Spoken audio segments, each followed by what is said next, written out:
Ромската асоцијација за жени и млади Лулуди од Скопје во соработка со Центарот за ромска заедница Дром од Куманово деновиве организираше промотивен настан, дел од кампањата Заедно ставаме крај на насилството врз жени и девојки. Од настанот беше испратена порака до жртвите да го пријават насилникот. Целта ни е, тоа ни е кампањава која ја правиме од 24 ноември до 24 декември, значи цел месец, не само да ги означиме 16 дена.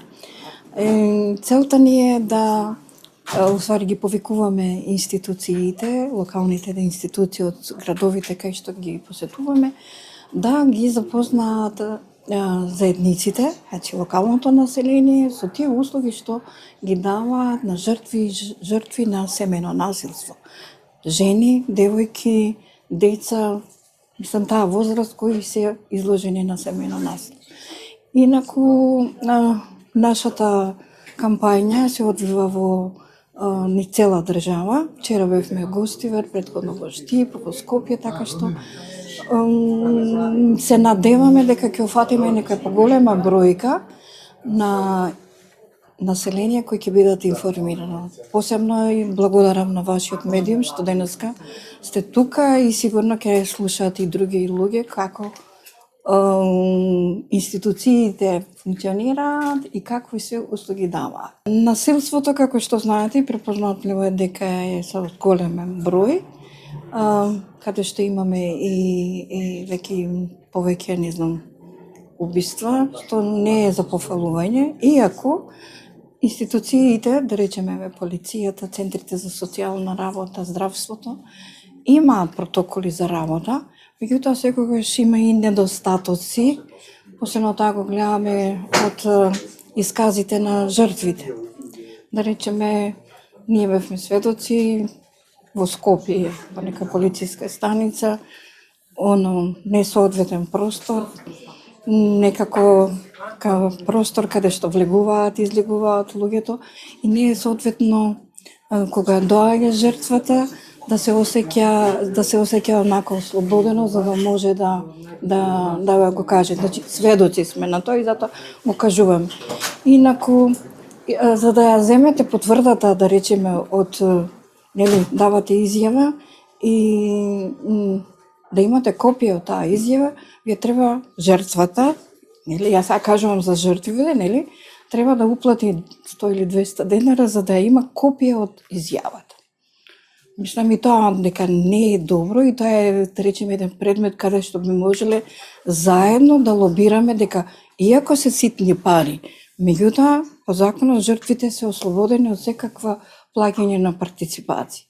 И во уште еден случај имаме во ургентен центар во Скопје на потврда дека таа е жртва, кога оди на шалтерот да плати, да го даде упатот за рентген и бараат партиципација.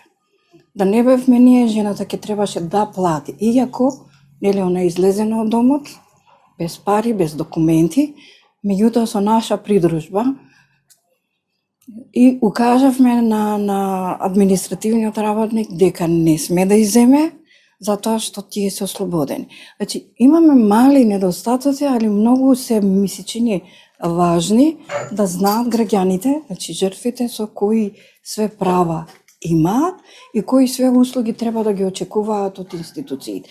А нормално и ние како граѓански организации го очекуваме тоа. Исто така, уште ова, дека кампањата е не на насилството, да не се срамат жртвите да кажуваат и да зборуваат. Срамот не е нивни, него срамот е на насилникот кој го прави насилството.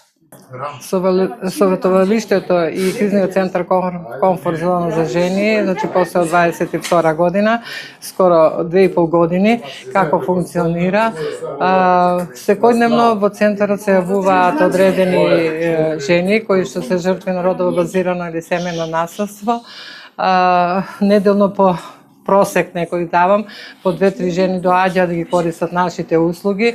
Во кризниот центар исто така до сега, како што го почнавме за функционирање од септември ова година, имаме 4 жени кои што го искористија нашите услуги на престо 24 до 72 часа, така да за овие 2,5 години колку што постои овој наш центар, доста жени поминале низ него и користеле нашите услуги, бидејќи во центарот пронаоѓаат едно мирно место каде што може да го споделат својата приказна за насилството, да стекнат доверба во нашите членки што се вработени таму и тие им помагаат и да поминат низ оној процес на институции каде што малку е поинаков пристапот на институциите кон жените, што води до нивно лесно откажување од тој процес и пак враќање во насилничката средина.